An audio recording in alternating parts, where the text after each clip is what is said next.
For as long as mankind has walked the earth, the human race has been predicting when and how the world will end. What will happen on the face of this earth in the years to come has already been prophesied and penned in the Bible. Time and time again, the Bible has proven to be an accurate record of past events, as well as an amazing predictor of future events. Although the Bible does not give a specific day for when Christ will return, it does predict what conditions will be like at this pivotal time. To understand these last days in which we are living, it is vital to know what God is doing with Israel.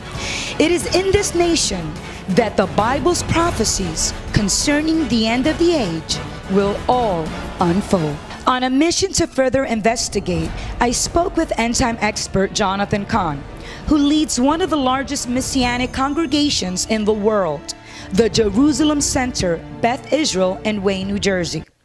Jonathan Cahn stunned millions in America and around the world with his New York Times best-selling books, The Harbinger, The Mystery of the Shemitah, The Book of Mysteries, and The Paradigm. He has spoken at the United Nations, at the Presidential Breakfast Prayer inauguration of former President Barack Obama and President Donald Trump. He has been called the prophetic voice of our generation.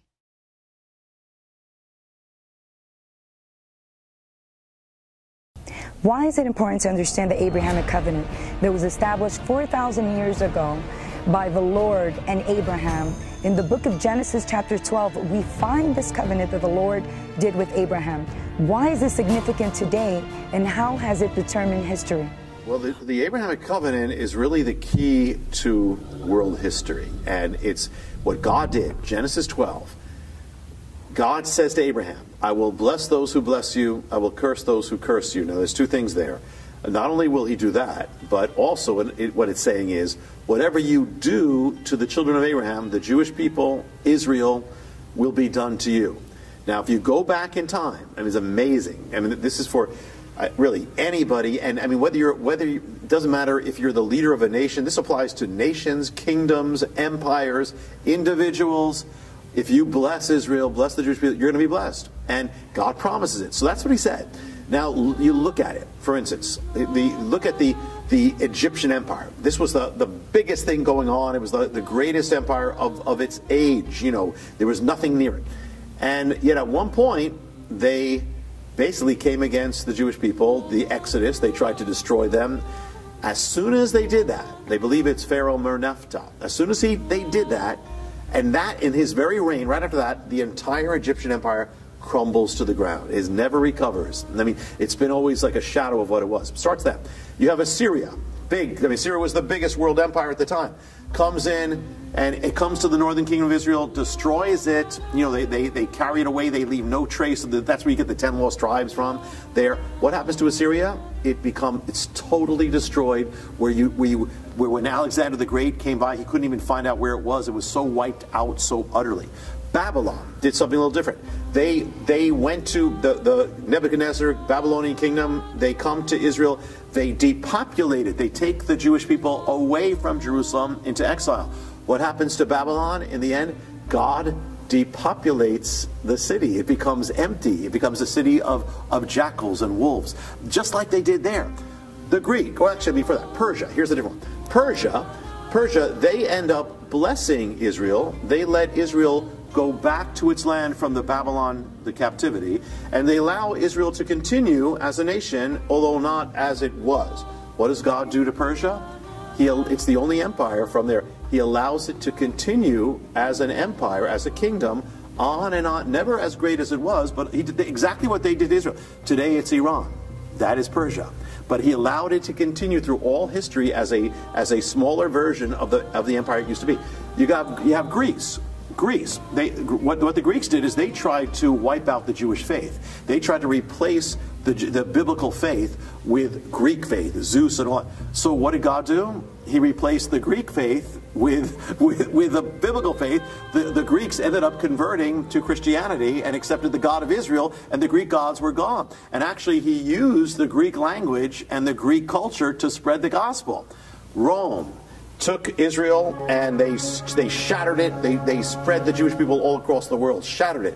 What did God do with Rome? He destroyed. He ended up, Rome fell, and the pieces of Rome have been scattered all over the world. If you speak Spanish, or you're speaking a piece of the Roman Empire. All the Latin, everything Latin is a piece, broken Roman Empire. But you can go down through history. I mean, and I'll just give you a few quick more, because it's like every single empire. It's amazing. This thing is so. But I'll just give you a few. Here's one: the Spanish Empire. Great, gigantic, mighty empire. It was the greatest empire in the world, spread across the world. All that, but they ended up, they expelled the Jewish people, and they launched the Inquisitions against the Jewish people, and so the Jewish people went into hiding. Some of them stayed there, but they were in hiding. The rest fled.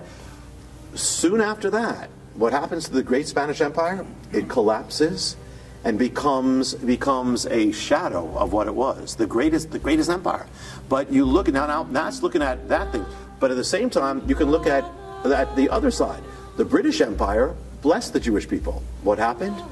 It spread all over to the ends of the earth. And they even gave the Jewish people the land of Israel at the beginning. But then they turned, in the 1920s, 30s, they turned against the Jewish people going to Israel. You know what happened? God, right after World War II, the empire was gone like that, the great British Empire. Where did that leave? Once they were gone, it left Russia and it left America. Russia had Jewish people. Russia actually defeated Germany, so they helped the Jewish people by defeating Hitler, but they persecuted the Jewish people in their midst. So Russia became a great power militarily, but it became a poor nation domestically. Exactly. America blessed Israel and the Jewish people in every way. They're the one, America received the Jewish people in, and they also fought against Hitler, and they became an ally of Israel. So what did God do? America, right at that same time, became the most powerful nation on earth. As the British Empire fell, America became the superpower to rise. So it's amazing. So all the way, I mean, I just gave you a little nutshell of 4,000 years of history, but it's amazing from the days of the pharaohs all the way to the United States of America. This rule is you can judge history by it. It may take a little while, but it's going to happen. Whatever you do to the Jewish people shall be done to you. And what have been the ramifications? Well, the ramifications is you can look at the world right now, and you can judge the world by where it is. You know, as far as that. Let me just throw it just quickly. China was always against Israel, but in the 1980s they opened up relations with Israel. You know what happened in the 1980s with China? That's when it suddenly started rising. You know, as this incredible power. But it's not just so. To this right now.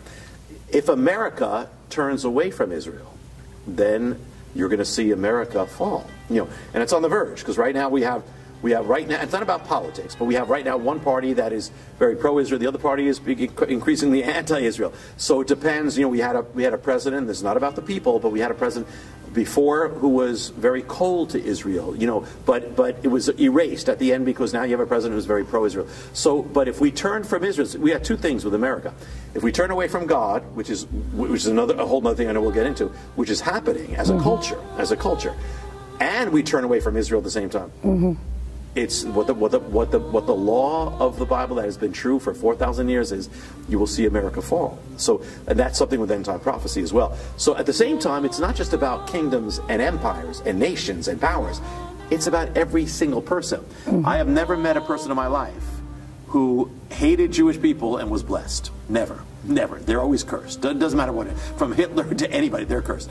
And I've never met a person who loved the Jewish people, particularly a Christian, could love the Jewish people and wasn't blessed in some way. So and there's something about it. God is real, and you know, we were talking before. For many years the church and Israel were separated in many ways, and it was not a good relationship. But now more than ever, if you go around the world, you'll find when you find a true Christian, from no matter where they are, from Latin America to Asia to Africa, there's a love for Israel and the Jewish people, and God will always bless that. The Bible mentions the end days. It mentions the rise of the Antichrist, also the Battle of Armageddon, and many other things like the rapture. Why is it important to understand this now? First time clock of the end times is the reappearance of Israel. The Bible says, I mean, there's never been any nation on earth that has been scattered to the ends of the earth. I mean, no kingdom, no king, no protection, like sheep without a shepherd, no language. They don't even have a common language. They're all scattered around the world. And for 2,000 years, persecuted, to be wiped off the earth, all hell comes against them. They survive, and they come back together. Now, the Bible said, that's exactly from the days of Moses in the Torah, it says that it says, if you turn away from me, I'm going to scatter you. God says, I will scatter you, Jewish people, to the ends of the earth. You'll be persecuted from one nation to the next. You'll wander. But in the end days, I will gather you back from the ends of the earth. I will bring you back to the land of Israel, and you will be my people. And you will stand, and you will pray. So the first sign is that, number one. If you don't have Israel back, you don't have the time clock for the very end. So Israel came back as a nation 1948, May 14th, May 15th. But it's not only that. Jesus said it, because Jesus said to the Jewish people, you will not see me again until you say, Baruch haba b'Hashem Adonai, blessed is he who comes in the name of the Lord. In other words, for Jesus to come back, the Jewish people, number one, have to survive. So that's the first miracle. They survived. Number two, he said it in Israel. So they have to come back to Israel to be back there to say what he said, to say, blessed is he. So they have to come back. So that's number two. Number three, he said it in Jerusalem. That means not only do they come back to Israel, when they came back to Israel in 1948, they didn't have Jerusalem. But in 1967, Six-Day War, as according to the Bible, Israel comes back to Jerusalem. They have to come back there because Jesus said it, and that is where he's coming back. He's not coming back to Rome. He's coming back to Jerusalem. So they had to come back to Jerusalem. He's not coming back until they're there. He has to come back. So they had to come back to Jerusalem so that he can come back to Jerusalem, because he's going to come back to his people in his city. And number four, according to what he said, they have to start returning to him, and that is also happening. More Jewish people are coming back now to believe in Jesus as the Messiah than at any other time since the book of Acts. So that is the fact that I'm here, that I can say I'm a Jewish believer in Jesus. That's a sign of his coming as well. So that's the first sign. That's Israel, that's Jerusalem, and that the entire world, the Bible says, is going to be focused on Israel and Jerusalem. Why would the world be focused on a little country and an even littler, a nothing capital of rocks, But that's exactly what we're seeing in the headlines. The world is still hanging on the future of this little tiny capital. Why? Because that's where Jesus is coming back to. So that's one sign I gave you. But then there's other signs. That it says the knowledge of man shall increase. Knowledge shall increase. Well, Daniel says, well, you see that all around. Travel shall increase. Daniel, that's happening. Daniel 12. But also, it says that in the last days there'll be a great falling away, or we have the word apostasy. Apostasy means apostasia means in Greek means the falling away from the state of. So what it means is in the end times you're going to see, according to the Bible, and we're seeing it, you're going to see in culture a great falling away from faith. You're going to see a turning away of culture from the ways of God, from the ways of the Bible. We're watching it right now. I mean, there has never been such moral change in such a fast window of time than any other time since the Roman Empire became Christian. But even that took centuries. This is happening rapid fire. So we are witnessing every day a falling away from marriage, a falling away from manhood, from womanhood, from even being the state of being human. We're watching it all over. An anti-Christian spirit. You mentioned the Antichrist. Well, here's a sign of the Antichrist. When the Lord came, after it says that he's Messiah, he's the Christ. When he came, then you have the spirit of the Christ. You have the spirit of Messiah in the world. But with the Antichrist, we're heading to that. So as we get closer to that day, you're going to see more of the spirit of the Antichrist in the world. So what is the spirit of the Antichrist? Well, if you read it, what is the Antichrist like? Well, he's brazen, he's boastful, arrogant, blasphemous. He's somebody who desecrates holy things. Well, look at culture. Culture is becoming arrogant, brazen, anti-Christian, a culture of desecration. Whatever's holy, we'll desecrate it. So you're watching the spirit and hating God's people. And that's not just, there's two people. You've got Christians who are God's people, and you have the Jewish people. So what do you see in the world? A spirit that hates Israel and that hates true Christians. So we're watching it rapid fire. So we're seeing the signs all around us in every way. How is Jerusalem the center of Bible prophecy? Jerusalem is the center of everything. Everything begins in Jerusalem. Everything ends in Jerusalem. Our faith, our that's why this looks like Jerusalem. Our faith began in Jerusalem. Jesus died in Jerusalem. Jesus rose in Jerusalem. The Holy Spirit came upon them in Jerusalem. Book of Acts, Jerusalem to the ends of the earth. But not, it's got to, so you want to understand in a nutshell, this age begins in Jerusalem, goes to the ends of the earth, but the end, it's from the ends of the earth back to Jerusalem. The age cannot end until everything comes back to Jerusalem. We said the Jewish people, Messiah, he says his feet shall stand on the Mount of Olives. He's going to come there, the Bible says. Messiah will come there. And there's only one who's ever left from the Mount of Olives. There's only one who's coming back. But that's what the Jewish Messiah has got to be back there. Then he will reign from Jerusalem. The only place that Jesus is going to reign from is Jerusalem. That's his throne, that Temple Mount. That's where the world fights over that Temple Mount thing. So that's why you do anything there, and the United Nations ends up voting on it because it's so crucial.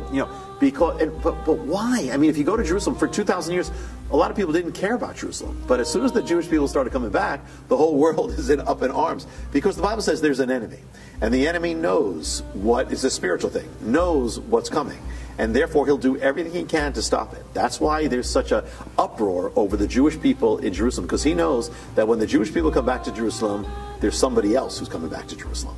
How long will it take to build the third temple with all the technological advancements that we have now?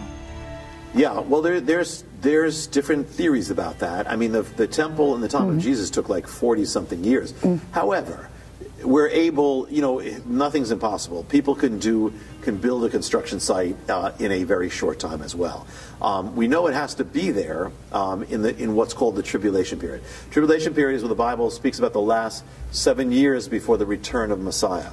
And in the middle of that, it's actually the missing 7 years from Daniel 9. He gives this countdown to Messiah, and there's one missing period at 7 years. That's the tribulation. When you read the book of Revelation, that's what you're reading about. And particularly the 3.5 years, the middle of that, that's the final period. That's when the Antichrist is fully revealed. That happens at the end.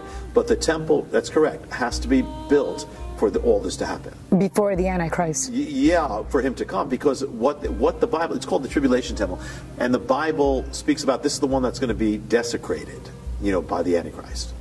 Do you think the Antichrist is alive today? Well, it all depends what we think about how soon the coming of the Lord is.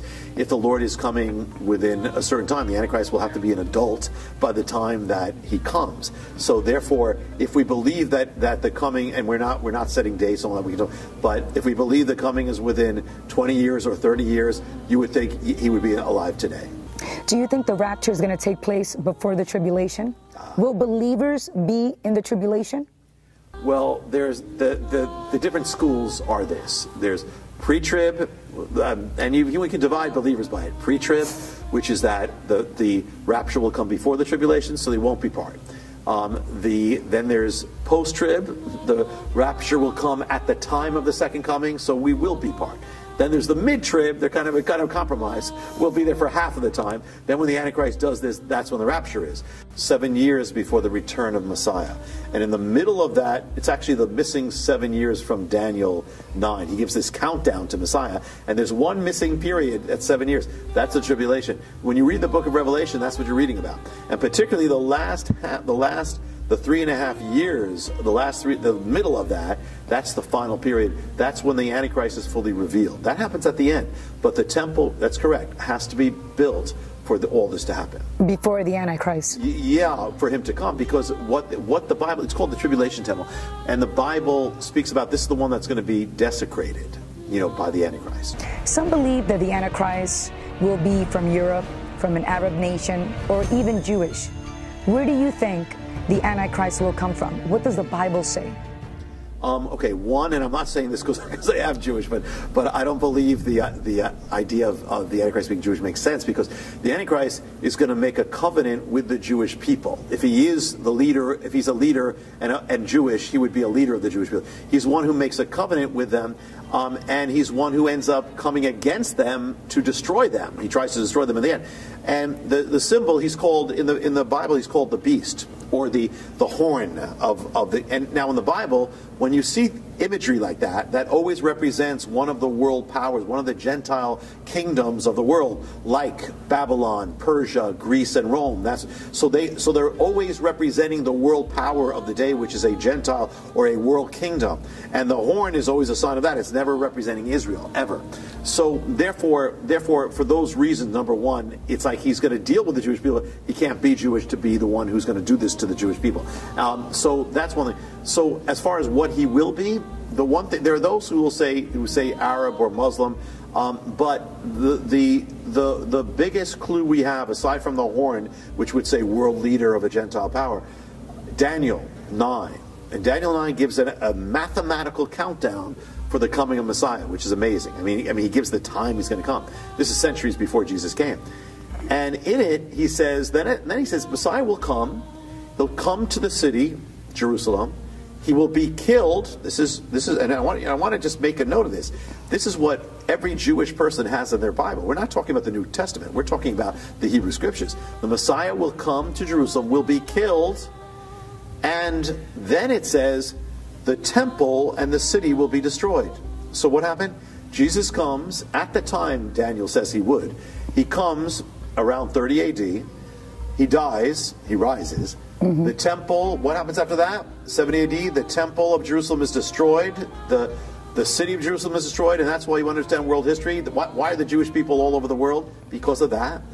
And then it says after that, it says the people, he says the people, Daniel, of the prince who is to come will destroy the city. So put it together. The people who are going to destroy the city are going to be of a prince, a ruler, who is yet to come. Mm-hmm. And then he goes on to say that ruler is going to be there for that last 7-year period, and he's going to make a covenant, and he's going to then turn against it, and it's talking about an evil person. That's the Antichrist. Mm-hmm. So therefore, what's it telling you? The people who destroy the temple are going to be linked to the Antichrist. Who destroyed the temple? The Roman Empire destroyed the temple. So what does it mean? The Antichrist in some way is going to be linked to the Roman Empire.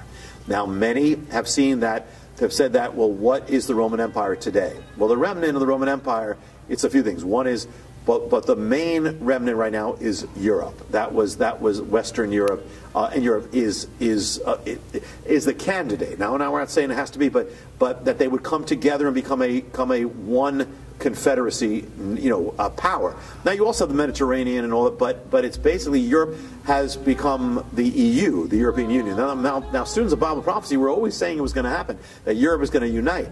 Now it's not there yet if this is going to be to where it needs to be, but the Bible speaks about a confederacy at the end. It talks about a beast with 10 horns, like the final form will be a 10-headed confederacy.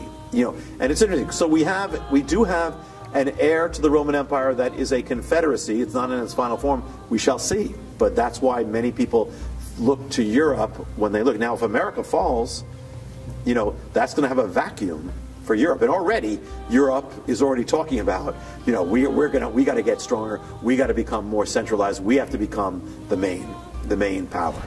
How was your experience speaking at the presidential prayer inauguration for former President Barack Obama and President Donald Trump? It was dramatic, a very dramatic experience. There was a lot of warfare over it. When I spoke, I mean, these things are on YouTube where people can see them. They still have them there. But I knew that, like with Obama, with that inauguration, that there was no born-again believer who was in that inauguration. Normally they have somebody who prays, but they didn't have any born-again believer, and there was one, but they got him out. And so I knew I had to speak. It was going to be kind of the only witness that way. So I had to go full blast, and I knew, I don't know if when I'm going to have a chance to do something like that again. It's like when I've been invited to go to speak at Congress on Capitol Hill to leaders and members of Congress. And same thing, I know that I have to speak out and not hold back because I don't know if I'm going to have that chance again. So I go full blast. So I did go full blast, and I spoke what I believe, we have to speak truth to power. We are called to be prophetic voices, to speak to kings. So I did, I went full blast, and I knew it was the Lord. It went viral after that. It went on the web. And then with the inauguration of Donald Trump, a little different because it was like Washington, D.C. was like a war zone. I mean, literally, there were barricades. We couldn't even get to the event. I came to the event late because we were barricaded, from 5 o'clock in the morning all the way past the start time. But then when I shared, I felt I had to speak to Barack Obama to the ending of those years, and to Donald Trump to the beginning of it. And it's interesting because it was prophetic, because what I spoke, one of the things I said there, I spoke about Jerusalem. Now, this is before Donald Trump, that year is coming. It's before it's going to happen. This is January 2017. And I was led to speak about what happened with Jerusalem, because under Barack Obama, America condemned Israel through the United Nations over Jerusalem, saying it wasn't the capital. And I said, God is going to veto that. God is going to overturn that. God overturns it. He gives his word. And he did it that year through Donald Trump doing what he did with Jerusalem. So it ended up being prophetic in many ways. You said the Abrahamic covenant ended the legacy of former President Barack Obama. How so? The Abrahamic covenant, we shared before, says that whatever you do to Israel shall be done to you. A year before the election in America, there was an election in Israel. It was for Benjamin Netanyahu, the prime minister, was running for re-election. Well, Barack Obama didn't want him to win. And so he intervened in the election. He supported a group that was working to overturn and defeat Benjamin Netanyahu from becoming prime minister. And so he sought to do that, but it didn't work. In the end, Netanyahu was re-elected. But the Abrahamic covenant says, whatever you do to Israel shall be done to you. So what does that mean? You remember the election in America. It looked like Hillary Clinton was going to trounce Donald Trump. Every major poll said that was going to happen. And by the way, it's not about Donald Trump, and it's not about Hillary Clinton. It's about God. But it says that. But the Abrahamic covenant says, whatever you do. So if you intervene in the election of Israel, God will bring an intervention into your election in your land. And so what happened is, in America, there was an intervention. That thing shouldn't have happened. I mean, it was crazy. It went against all the odds. It was called the biggest presidential upset in the history of America. That's number one. Number two, what Obama sought to overturn the legacy of Benjamin Netanyahu. So what happened to Obama? Now Donald Trump is overturning the legacy of Barack Obama. So whatever you do to Israel shall be done to you, even when it determines the election. And that, by the way, this is also something in the paradigm, I said that the paradigm, if you had known the paradigm, you could have written in your calendar book 9/11, years before it happened. You could have also written who was going to win that election, because it's all there. It is all there from an ancient paradigm. There was no question that it would be Donald Trump. In your book, The Paradigm, you make a connection with Jehu and President Donald Trump. And you also mention King Cyrus. Share with us. Yeah, what the paradigm is, this is ancient blueprint, and this is the most recent book, but it's an ancient blueprint that gives the details of everything that's happening now. It even lists the leaders. In other words, behind every major leader right now, or that we've seen, there is an ancient leader that they're following the prototype of, and it even determines when they're going to come to power, how long they will have in power, exactly. I mean, it gives the exact time they're going to have. And up to Donald Trump. Now, in the paradigm, and to America, Donald Trump is following the ancient blueprint of the man called Jehu. Jehu was a man who rose up out of nowhere, wasn't a politician, was a wild guy, was unpredictable, was some people thought he was kind of crazy. Yet he rises up and he defeats the former first lady of the land, and he comes head to head with her, and he ends up defeating an ungodly agenda, and he ends up becoming, he's unlikely, and it wasn't that Jehu lived a godly life. He didn't, but he was used by God. That's the ultimate thing. And so he's used to undo the policies that went before him, and see the nation's in danger of destruction, of judgment, of falling away completely.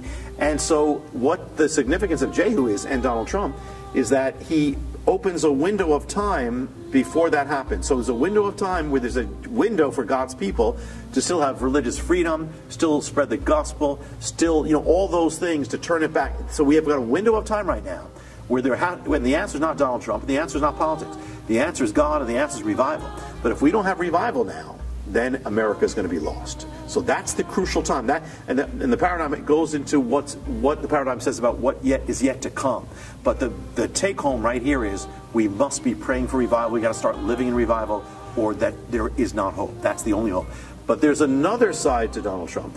To America, he's Jehu. But to Israel, he's following the paradigm of Cyrus. Cyrus, remember, was the king who granted Israel to go back, of Persia, to go back to the land. But he specifically, he issued a proclamation that recognized Jerusalem as the capital of Israel. This is Cyrus. And interesting, so what did Donald Trump do? He issued a proclamation recognizing Jerusalem as the capital of Israel. But not only that, when did Cyrus do that? Cyrus did that after there was a 70-year period, crucial 70-year period in Israel's history.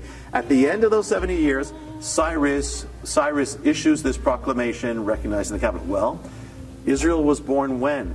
Well, it was voted by the UN in 1947 and then became a nation in 1948. 70 years later brings you to the year 2017. So, and then 2018, 2017. So yes, 70-year period. What happens at the end of it? Donald Trump, a world leader, issues a proclamation recognizing Jerusalem as the capital of Israel, exactly as in Cyrus. In fact, there's a coin that's been issued by the temple, some of the temple organizations in Israel, where it's commemorative, and in Israel they have a picture. It's a picture of Cyrus and Trump together. In fact, Cyrus issued this proclamation in the first year that he came to world power. So did Trump. Within 1 month, he did it. But there's so much. But so it's also for America, Cyrus is following Jehu for America. For Israel, he's following Cyrus. I know that many people, after watching this interview about the end times, some are going to be fearful. But what message do you have for those that are afraid? What hope is there for them? The ultimate message of everything, from the harbinger to the paradigm to everything and everything is hope. But here's the first thing. If you're not born again, if you don't know the Lord, this is telling you got to get in. You got to get right with God, because it's not just about prophecy. You got to get right. If it's telling you that you're living in prophetic times, the times of the coming of the Lord, it means you all the more want to be right. So if there's anything in your life that's not right, get in. If you're not born again, get in. It's not about being Catholic or Protestant or Jewish. It's in heaven there's not going to be different sections. It's going to be born again or not. Jesus said you must be born again or you cannot enter the kingdom of God. That's it. So it's either we got heaven or we have hell. God loves you so much he gave his life for you. So therefore, the most important thing anyone listening can do is get right with God. It's simple. You must be born again. Just come to open your life and follow him, and invite him in and put your faith in him. That's the first thing. If you are born again, or maybe if you know God, then you have nothing to fear, because if you're in God's will, what it's telling you is that God's in control. I mean, everything he said 2,000 years ago, 3,000 years ago is happening now. What does that tell you? God's in control. And if God's in control of the big thing, he's also in control of the little picture. He's also in control of every part of your life. The key is be right if you're in the will of God, you got nothing to fear. See, in Hebrew, the word for being, people say, well, how can I be safe? I want to be safe in these times. Well, the word for being safe in Hebrew is Yeshua. And Yeshua is the name Jesus. So what does it say? If you're in Yeshua, if you're in Jesus, you're in Yeshua. If you're in Yeshua, you're safe. You don't have to fear. You don't have to worry. All you have to be is be in the will of God. And maybe you know God, but you're not in his will. Get in. If there's anything in your life that shouldn't be there, get it out. If there's anything that's not in your life that should be there, get it in. But get right with God. And for a believer, this is the most exciting time. A lot of people pray, I wish I could live in Bible times. Congratulations, you're living in Bible times. This is what the Bible spoke about. It speaks about the end all the time. You're living, these are the days that Christians yearn to see. I can live in the day when I'm seeing prophecy, Israel, Jerusalem. That's what the Bible said. We're living in it. So it's exciting times. There is a thing, we sing, these are the days of Elijah. And that's great. We sing the days of Elijah. But days of Elijah weren't times of just, hey, everything's great. There were times when you had Jezebel in power, you had an anti-godly government, you had anti-godly culture, but you had Elijah standing. What's it saying? If these are the days of Elijah, it is time that now we become the Elijahs of the day.